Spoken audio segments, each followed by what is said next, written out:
October 29, 2019. All right, so today I'm going to be interviewing Anthony Shaboobs Qureshi. He definitely has a lot to share in regards to the history of SoCal dance, so I'm excited for that. And then right after that, I'm going to be interviewing Galit, who is the host of Dance Speak podcast. So I've been trying to organize this with her for the past fucking year and a half, and she and I are so busy, and just it's honestly a miracle for us to get on the same page for this one. So pretty excited for that. Then after that, I'm going to be visiting Crystal Arts Dance Center or Dance Academy to see if it's just to check their space in regards to these auditions that we're going to be hosting.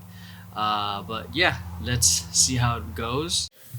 That's your boobs. Woo! Oh, I think I broke this, but fuck! I just got this light too. Wow. From the pressure of these. All of these people are essentially just people who I thought were doing really amazing things. Shaboobs doing videography and content creation for a lot of the big choreographers and some of the companies around LA. People have created businesses and careers. I used to tell people all the time, I joked, I would dance like Chandler from Friends. You are the product and the service. Yeah. And once you understand that and value your time and the efforts that you do, then you really start to be like, okay, I have to learn to pay for this. You start learning the successful podcast with Anthony. Hope you guys enjoyed the little bits and pieces. The whole thing should be in the link down below. Next up is meeting up with a personal trainer, dance trainer, and dancer and head of the choreographer of the LA Sparks, Galit.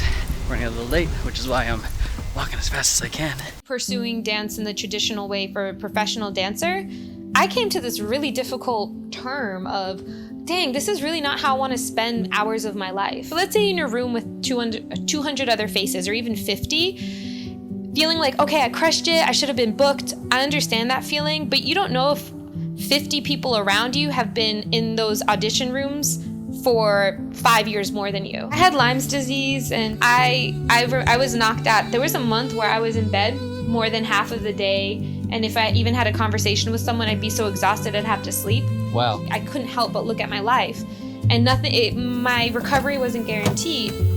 Okay. All right. So, okay. Great interview with Galit and Anthony. Definitely love doing this kind of stuff. I'm gravitating to it more and more every time I do it. With a lot of stuff happening, losing a big client, and then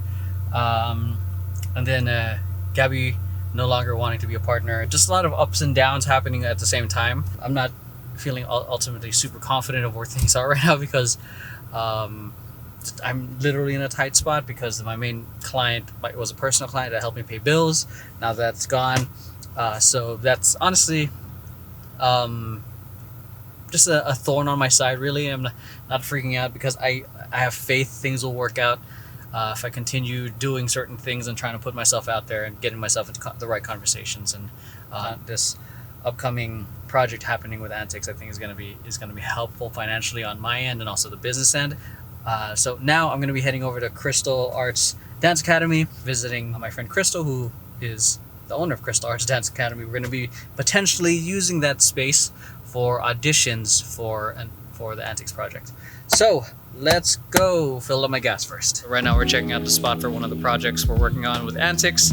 So she was located somewhere else, but I definitely like this spot a lot better. So one of the things that I really liked about this space was obviously how spacious it was, but also I enjoyed the natural lighting. The main reason I was here was that we were looking for a space to do auditions for Vision Paradox and Antics' upcoming documentary project. I already had a few other studios in mind that were pretty popular, but ultimately we landed with this one because at the end of the day, I wanted to support a friend. And fortunately enough, she had some time, so we were able to also do a podcast.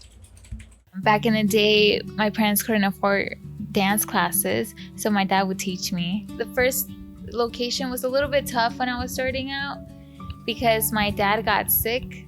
He went through cancer, radiation, strokes, strokes. So it was I'm not gonna lie, it does take a little, it is a little bit overwhelming, but then at the end it's worth it. Yeah.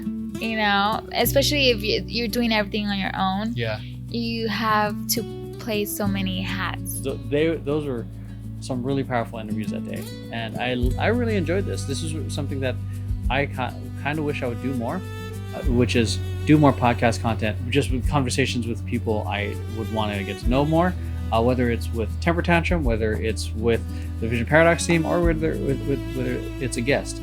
This is a really, really good productive day in terms of filming a whole fuck ton of podcasts.